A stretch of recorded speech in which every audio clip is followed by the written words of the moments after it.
Why not 175 దిశగా YSRCP party అడుగులు వేస్తూ ఉంది. ఇప్పటికే సిద్ధం సభలను విజయవంతం చేసింది. ప్రస్తుతం మేము సిద్ధం కార్యక్రమం బస్సు యాత్ర చేపట్టింది. ఇడుపులపాయ నుంచి ఇచ్చాపురం వరకు ఈ బస్సు యాత్ర కొనసాగుందని చెప్పేసి వైసీపీ శ్రేణులు చెప్తున్న పరిస్థితి ఉంది. ప్రస్తుతం మనతో అటవీ శాఖ మంత్రి పెద్దిరెడ్డి రామచంద్ర ఉన్నారు. చెప్పండి, ఈ బస్సు యాత్ర ఎలా సాగుతుంది?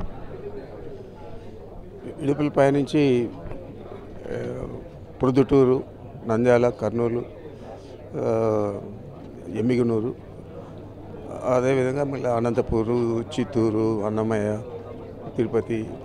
తిరుపతి దాకా అయితే రాయలసీమ జిల్లాలంతా కూడా కంప్లీట్ అవుతాయి. ఆ తర్వాత కూడా అది ఉగాది పండుగ దాకా విజయవాడ దాకా కొనసాగుతుంది.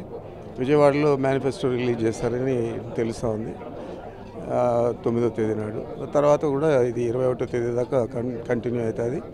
దాదాపు సిద్ధం సభలు జరిగిన 4 జిల్లాలు, ఏదైతే ఎస్టీ పార్లమెంటరీ నియోజకవర్గాలు ఉన్నాయో 2, దాంట్లో ఒక సభ పెడతారు.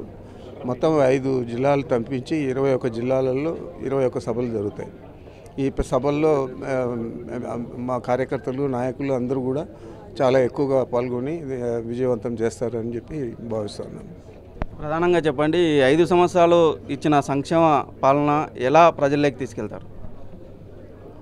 ముఖ్యమంత్రి గారి ఇంటరాక్షన్ ఉంది ప్రతిరోజు కూడా ఈ బస్ యాత్ర సందర్భంగా. ఆ ఇంటరాక్షన్లో వారు కూడా సంక్షేమ పథకాలు ఏ విధంగా అమలు చేశారు, మీకు అందరికీ అందాయా లేదా అని, లేదా ఇంకా చేర్పులు మార్పులు రాబోయే 5 సంవత్సరాల పరిపాలనలో ఏమైనా చేయాల్సి వస్తే అట్లా సూచనలు కూడా తీసుకోవడం జరుగుతుంది. దానికి తోడు ఈ సంక్షేమ పథకాలు ప్రతి ఒక్కరికి ఇచ్చాము. తెలుగుదేశం పార్టీ అధికారంలో ఉన్నప్పుడు జన్మభూమి కమిటీలు పెట్టుకొని కేవలం వాళ్ళ పార్టీ కార్యకర్తలకు, ఆ జన్మభూమి కమిటీ సభ్యుల బంధువులకు లేదా డబ్బులు ఇచ్చిన వారికి అంతా కూడా ఇచ్చారు. అది కూడా అరాకొర పెన్షన్లు కానీ, అరాకొర ఇండ్లు కానీ. ఈరోజు ఆ పరిస్థితి లేదు. స్టాచ్యురేషన్ మోడ్లో ప్రతి ఒక్కటి కూడా సంక్షేమ పథకాలన్నీ కూడా అమలు చేశాం. కేవలం పేదరికాన్ని ముఖ్యమంత్రి గారు కొలబద్దగా తీసుకొని దాని ప్రకారం మనం ఏదైతే 6 స్టెప్ శాంక్షన్ పెట్టుకున్నామో ఆ విధంగా అన్నీ కూడా మంజూరు చేసి కులము, మతము, ప్రాంతము లేదా మాకు ఓట్లు వేసారా లేదా ఏది కూడా చూడకుండా పేదరికాన్ని చూసి ఇవ్వడం జరిగింది. వివక్ష ఎక్కడ కూడా రాష్ట్రంలో ఎవరికి కూడా చూపించలేదు. కాబట్టి మాకు అందరూ కూడా మమ్మల్ని ఆశీర్వదిస్తారు. వైఎస్ఆర్ కాంగ్రెస్ పార్టీని, జగన్మోహన్ రెడ్డి గారిని తిరిగి అత్యధిక మెజారిటీతో గెలిపిస్తారనే భావన మాకుంది. అటు తెలుగుదేశము, జనసేన, బీజేపీతో కూటమి ఉంటే కాంగ్రెస్ వామపక్షాలతో వస్తుంది. వైఎస్ఆర్సీపీ మాత్రం సింగిల్గా పోటీ చేస్తుంది. ఏ సందేశం ఇస్తారు?